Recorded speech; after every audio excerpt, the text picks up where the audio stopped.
Thank you for joining us. I'm Jared Kelly, here with 12-term Congressman, 3-time presidential candidate Ron Paul, with an urgent warning he's sharing exclusively right here for all Americans who are watching this, regardless of political party. Dr. Paul, it's an honor to have you with us, sir. It's my pleasure, Jared. Well, let's get right to it. You believe our country is on the cusp of a massive financial crisis. Just how bad are you predicting the crisis will be? I think it's going to be very bad. I think it'll probably be worse than our Great Depression. I think it's going to be worse than the crisis that we had in 2008 and 2009. And I'm going to talk very specifically about the steps you should take to protect yourself. In short, I believe we as a nation are on the brink of a massive financial crisis, infinitely worse than the crisis of 2008. And that's because it won't be a banking and mortgage problem, but a full-blown currency crisis, the likes of which we've never experienced in this country. The savings of millions of people could be wiped out overnight. The stock market could crash by 50% or more. The way of life we've enjoyed as Americans for 50 years could come to an end. It's not a question of if this will happen, but when. So why now? Why are you speaking out about this prediction today?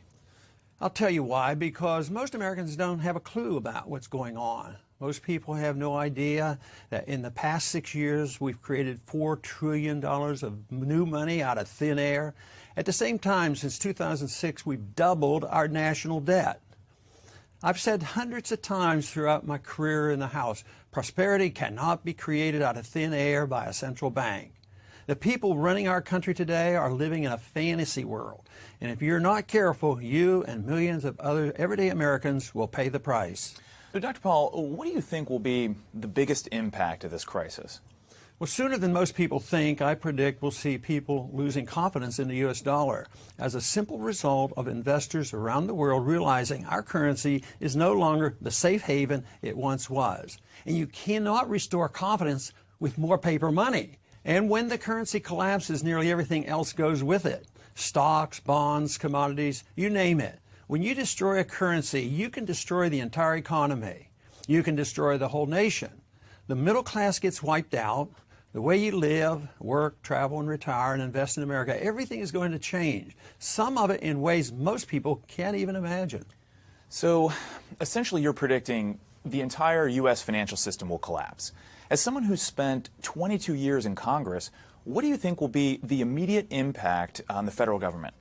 Well, I'm fearful of a collapse, Jared. For one thing, it makes it a lot harder for our government to borrow money and pay interest on all the debt we've racked up, or to expand the welfare state, or to station the U.S. military in 140 countries. But forget the government. The real concern is what happens to everyday Americans, especially the middle class. How so? Well, for the everyday American, if the government's broke, all your wealth, all your savings will be put in jeopardy. We'll see massive changes in our retirement system and Social Security. I wouldn't be surprised at all to see the government take over people's 401ks and IRAs. Why is that? Because doing that would essentially force people to buy worthless government bonds, whereas investors in the free market wouldn't touch them. In fact, I think we're likely to see huge tax increases and even a wealth tax, a fee on all your savings and valuable assets. Can you explain further about what you mean by a wealth tax?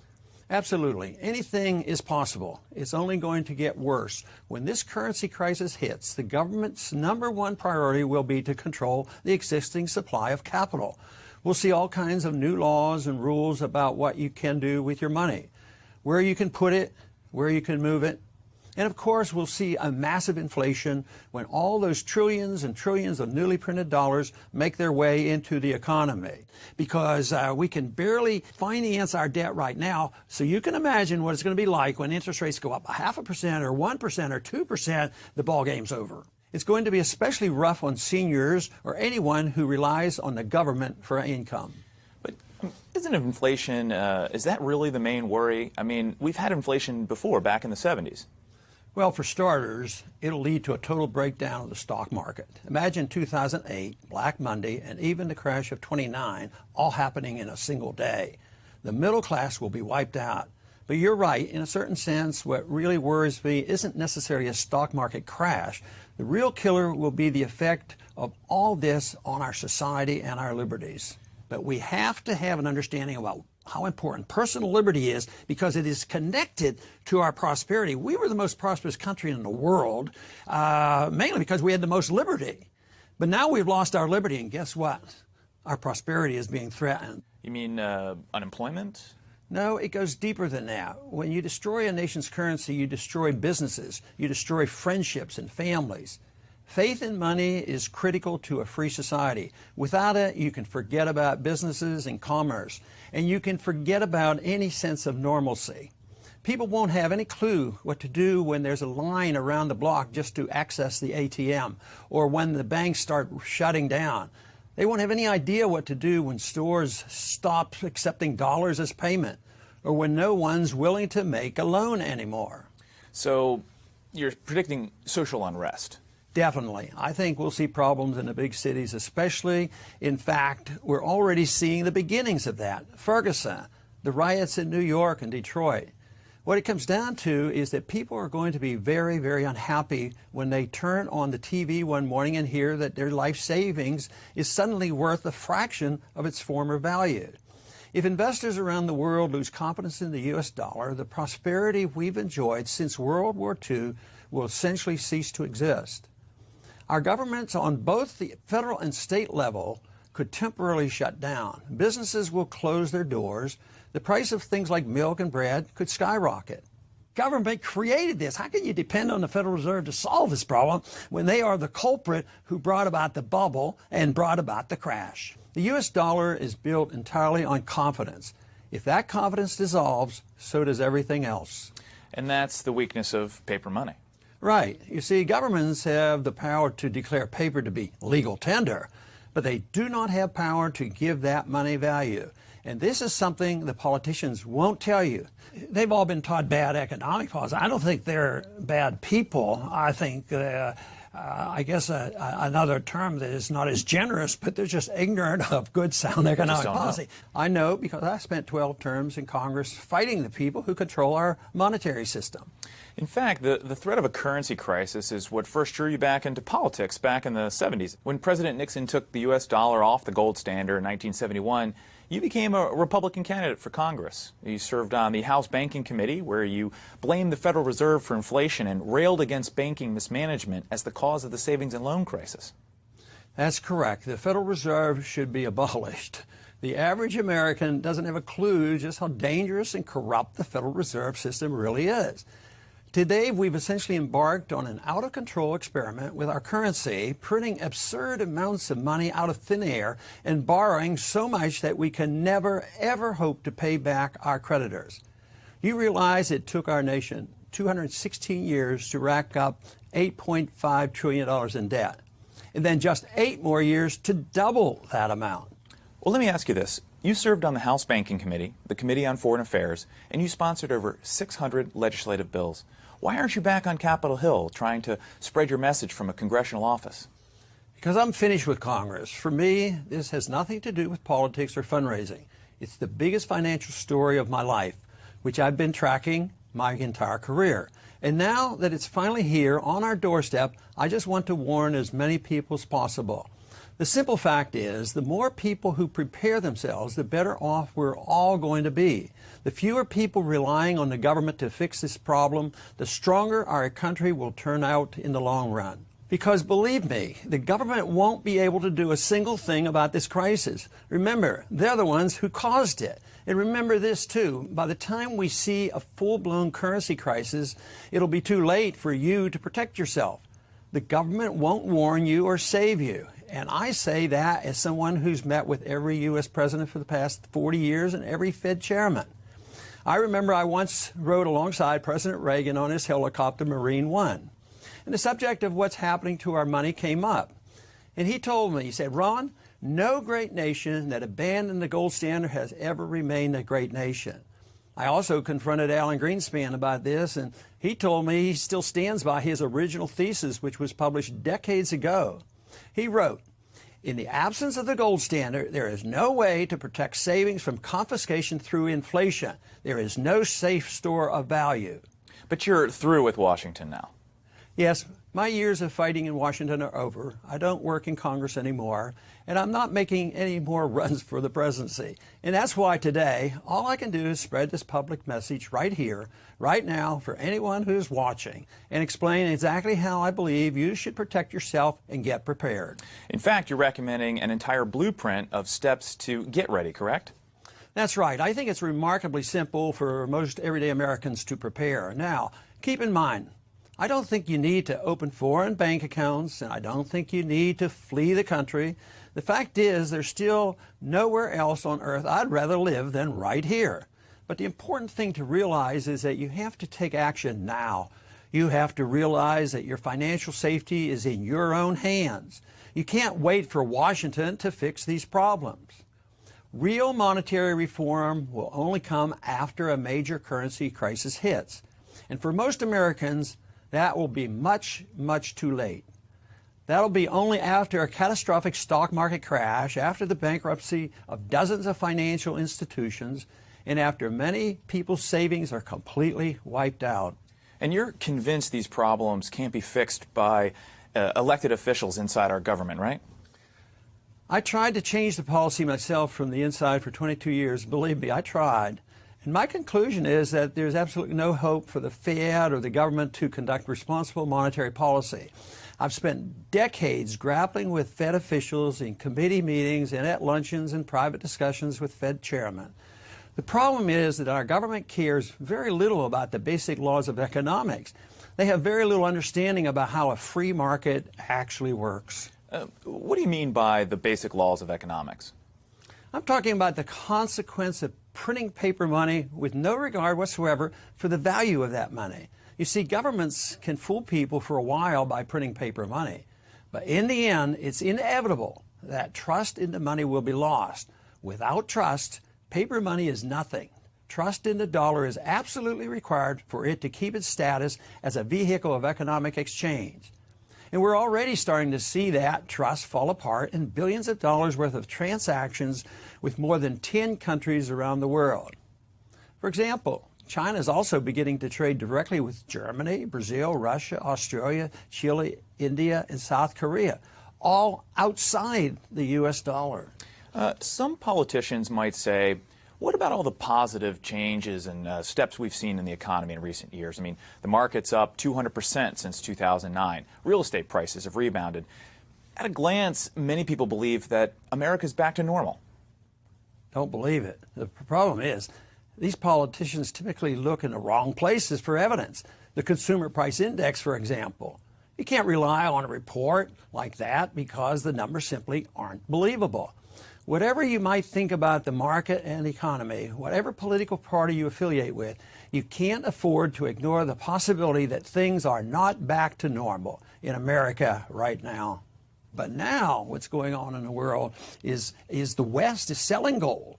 The gold is leaving the United States and other places in Europe and going east. After all, can things really be normal when roughly 75% of Americans have been living paycheck to paycheck? Can things really be back to normal in America when the number of people on food stamps has doubled since 2008 and when half of all children born today will be on food stamps at some point in their life? Or when the too big to fail banks that got bailed out in 2008 are now 37% larger than they were back then? Can things really be normal when our country's money supply has increased by 400% since 2006, all just printed out of thin air? It's like something out of Weimar Germany or the last 20 years in Zimbabwe. Do you have an exact date when you believe this crisis is going to hit? No, no one can tell you exactly when this new crisis is coming. Not me, not anyone else. The point is simply that what's going on today certainly isn't normal. And it's guaranteed to end in disaster. People are going to lose a lot of money. They aren't going to understand exactly how it happened, but they're going to be angry, and they'll act on that anger in very predictable ways. So you believe the bull market that we've experienced in recent years is all just smoke and mirrors by the Fed?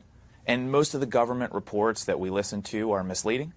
Yes. What's inflating the world's equity markets today is the intentional and foolish behavior of our political leaders and central bankers. And when these people make mistakes, they're big mistakes. They're not the little mistakes civil society and private markets can fix.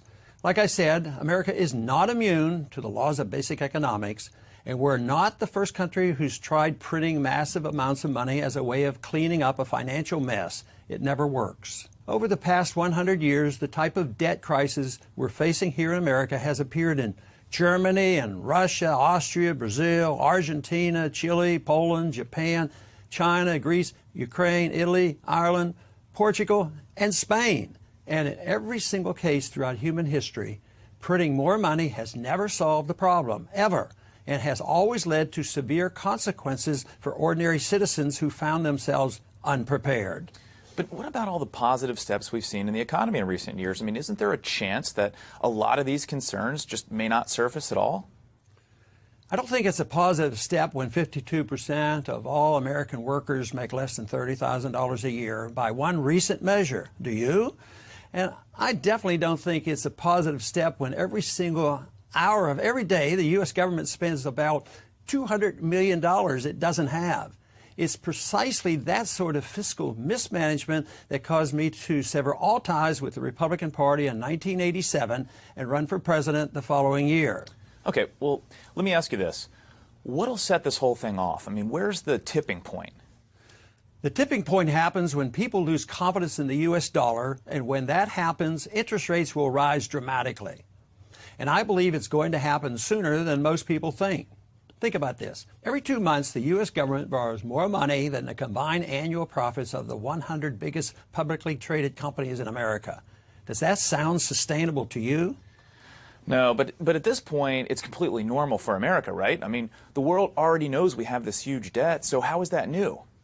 America can't be a debtor forever. It can't be normal that we owe more government debt than any country in the history of the world. It can't be normal that we have more debt than every country in the European Union combined. Granted, we've been hearing about this stuff for years, but what's new about all this is that the costs of maintaining all that debt are about to skyrocket. Again, you can't put off paying your debts forever. It always catches up to you. It's not a question of if, but when. Yeah, but if paying... Wait a minute, hold on. Think of it like this. The Fed has manipulated interest rates 10 times since August 2007, from around 5% to between 0 and 0.25, okay? How can a rate of near 0% last forever? It can't. So ask yourself, what happens if the average real interest rate goes up?